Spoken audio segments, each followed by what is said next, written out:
হযরত আবু বকর সিদ্দিক রাদিয়াল্লাহু তাআলা আনহু ওমর থেকে কেঁদে ফেললেন আর বললেন, আমিরুল মুমিনিন, আমার ধারণা এমনটাই ছিল, এমন কাজ আবু বকর ছাড়া কেউ করতে পারে না, নিঃসন্দেহে আপনি। আবু বকর বললেন, ওরে তুমি কেন এখানে? বলে, হুজুর, আমি মনে করেছি আপনি যেহেতু খলিফা হয়েছেন এই কাজটা এখন আমার করা উচিত, তাই আমি এসেছি। হযরত আবু বকর বললেন, ওমর, তুমি কি রাসূলুল্লাহর ওই কথা শোনো নাই? যারা নেতৃত্ব পায়, যাদেরকে সমাজের ভিতর দায়িত্ব দেওয়া হয়, দায়িত্ব দিয়েছেন আল্লাহ, আর ওই দায়িত্ব অনুযায়ী সে নিজেকে যদি নেতা আর শাসক মনে করে, কিয়ামতের ময়দানে আল্লাহ পাক জাহান্নামের মধ্যে ফেলে দিবে। আবু বকর, আমি খলিফা হয়েছি তাতে কোনো সমস্যা নাই, আমি জনগণের রাখাল, জনগণের সেবক, কিয়ামতের ময়দানে যেন আল্লাহর কাছে আমি এই হিসাব দিয়ে যেন পার হতে পারি। প্রিয় বন্ধুরা, আমি যে কথা বলতেছিলাম, ইসলাম একটা জীবন ব্যবস্থা, ইসলাম একটা জীবন ব্যবস্থা। এই জীবন ব্যবস্থার ব্যাপারে আল্লাহ বলছেন তোমাকে পরিপূর্ণভাবে এই জীবন ব্যবস্থা গ্রহণ করতে হবে। এখন প্রশ্ন হলো, আমি তো একা একা সব কিছু করতে পারবো না, কিছু করতে পারবো না। কিছু বিষয় আছে, আপনার কিছু আমল আছে আপনি একা করতে পারবেন, কিছু আমল আছে আপনি একা আমল করতে পারবেন না। ওই আমলটা আপনাকে একা করার কোনো অথরাইজেশন দেওয়া হয় নাই, সংবদ্ধ হয়ে আমলটা আপনাকে করতে হবে। যে ব্যাপারে আল্লাহ সুবহানাহু ওয়া তাআলা সূরা আল ইমরানের ভিতর বলছেন, ওয়াতাসিমু বিহাবলিল্লাহি জামিআও ওয়ালা তাফাররাকু। আল্লাহ পাক বললেন, ঐক্যবদ্ধ হও, সংবদ্ধ হও, আর আল্লাহর রুজুকে ধারণ করো। অর্থাৎ আল্লাহর রশি, আল্লাহর রুজুকে বলা হয়েছে, এখানে কোরআনকে উদ্দেশ্য করে বলা হয়েছে, কোরআনকে মেনশন করা হয়েছে যে তোমরা কোরআনটাকে আঁকড়ে ধরো সকলেই সংবদ্ধভাবে। এখন আমরা ধরেন এখানে 50, 100, 200 মানুষ আছি, সবাই এসে কোরআন শরীফ জড়ায় ধরতেছি না। এই ধরার মানে হলো এইটা, কোরআনের বিধি বিধান, কোরআনের আইন, এটাকে সমাজে বাস্তবায়ন করার ক্ষেত্রে যা যা করণীয় তা তোমাদেরকে করতে হবে, যা যা বর্জনীয় তা তোমাদেরকে পরিত্যক্ত করতে হবে। এর নাম হলো কোরআনকে আঁকড়ে ধরো, আল্লাহর রশিকে ধারণ করো, ঐক্যবদ্ধভাবে, বিচ্ছিন্ন হওয়া যাবে না। যদি আমরা এই নিয়তে ঐক্যবদ্ধ হই যে আল্লাহ তোমার পরিপূর্ণ ইসলাম, তোমার পরিপূর্ণ দেওয়া জীবন ব্যবস্থা ইসলাম আমরা গ্রহণ করব, এই লক্ষ্যে যদি আমি আপনি যদি এই কোরআনটাকে বাস্তবায়ন করার ক্ষেত্রে যদি কাজ করি, তাহলে আপনি পরিপূর্ণ ইসলামের মধ্যে প্রবেশ করেছেন বলে আল্লাহ পাক লিপিবদ্ধ করে রাখবেন। জোরে করে একটি সুবহানাল্লাহ। অপ্রিয় বন্ধুরা, তবে কোরআনের রঙে রঙিত হলে যেই মানুষ রঙ্গিত হবে বা যেই মানুষ সুলতান হবে, যেই মানুষ শাসক হবে, ওই মানুষটার আচার আচরণ হবে এতটা মধুময়, যার আচার আচরণেই পৃথিবীর কোনো মাখলুক কষ্ট পাবে না। আল্লাহ পাক বলেন, সিবগাতাল্লাহি ওয়া মান আহসানু মিনাল্লাহি সিবগান। যারা আল্লাহর রং, সিবগাতাল্লাহি আল্লাহর রং, ওয়া মান আহসানু মিনাল্লাহি সিবগান, যারা আল্লাহর রঙে রঙিত হবে তার চাইতে উত্তম কে হবে? তার মানে হলো যারা কোরআনের এই আদলে থাকবে, কোরআনটাকে সিনার ভিতরে রাখবে, আর কোরআনের আদলে যখন সমাজ দেশ পরিচালনা করবে, তারা সর্বশ্রেষ্ঠ উত্তম বলে আমার আল্লাহর কাছে অভিহিত হবে। জোরে কোন একটু সুবহানাল্লাহ। তারা বরং হয়ে যাবে কি, যদিও হাদিসের মধ্যে আসছে কুল্লুকুম রাইন ওয়া কুল্লুকুম মাসউলুন আর রায়াতিহি, রাসূল বলেন প্রত্যেকজন শাসক, প্রত্যেকজন দায়িত্বশীল ব্যক্তি সে কিন্তু সমাজের রাখাল, জনগণের রাখাল। যদি সে মেম্বার হয় ওয়ার্ডের রাখাল, চেয়ারম্যান হলে ইউনিয়নের রাখাল, উপজেলা যদি হয় সে হবে উপজেলার রাখাল, যদি সে দেশের প্রধানমন্ত্রী হয় সে গোটা জমিনের ওই দেশের বড় রাখাল।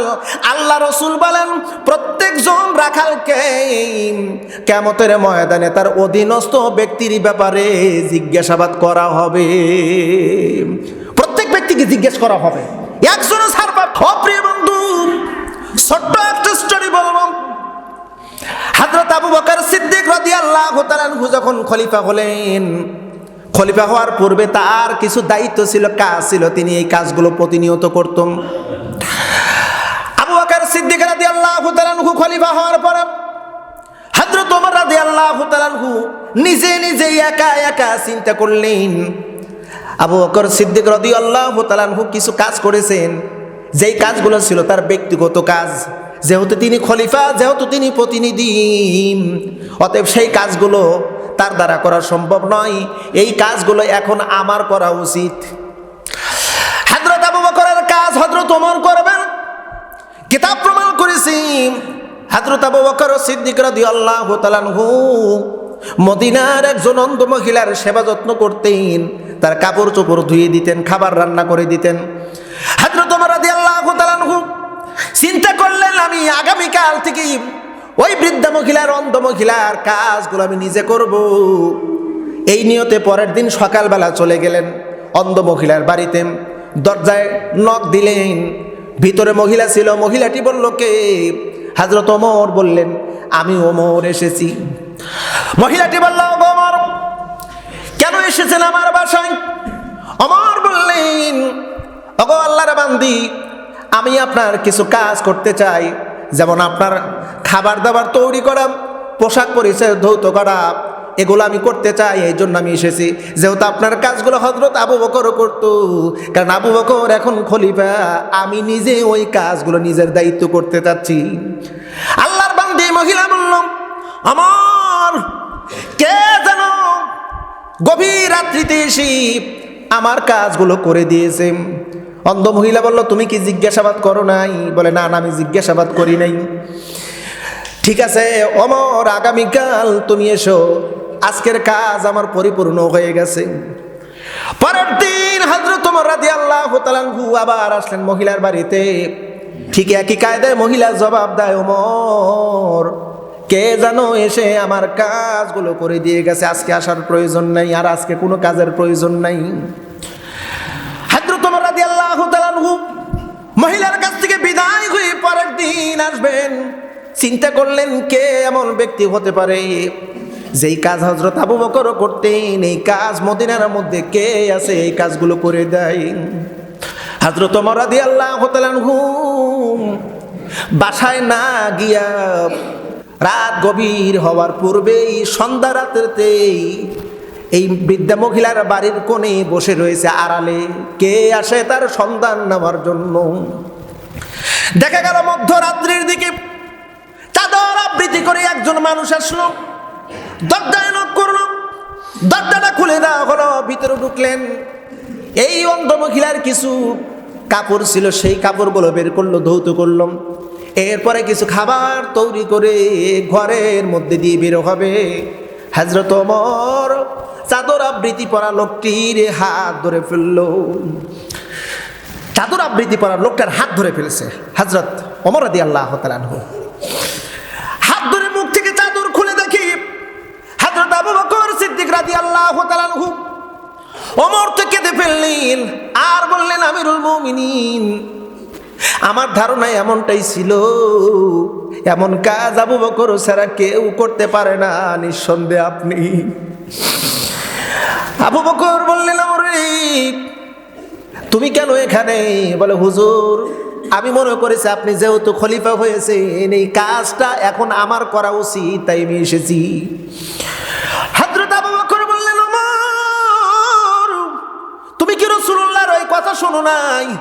যারা নেতৃত্ব পায়, যাদেরকে সমাজের ভিতর দায়িত্ব দেওয়া হয়, দায়িত্ব দিয়েছেন আল্লাহ, আর ওই দায়িত্ব অনুযায়ী সে নিজেকে যদি নেতা আর শাসক মনে করে, কিয়ামতের ময়দানে আল্লাহ পাক জাহান্নামের মধ্যে ফেলে দিবে। আবু বকর, আমি খলিফা হয়েছি তাতে কোনো সমস্যা নাই, আমি জনগণের রাখাল, জনগণের সেবক, কিয়ামতের ময়দানে যেন আল্লাহর কাছে আমি এই হিসাব দিয়ে যেন পার হতে পারি।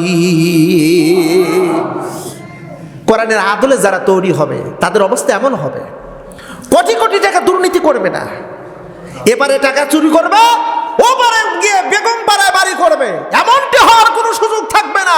কোরআনের আদলে যারা তৈরি হবে, কোরআনের আদলে যারা রাষ্ট্র গঠন করবে, তারা হবে সোনার মানুষ আর জনগণের সেবা যত্ন করবে।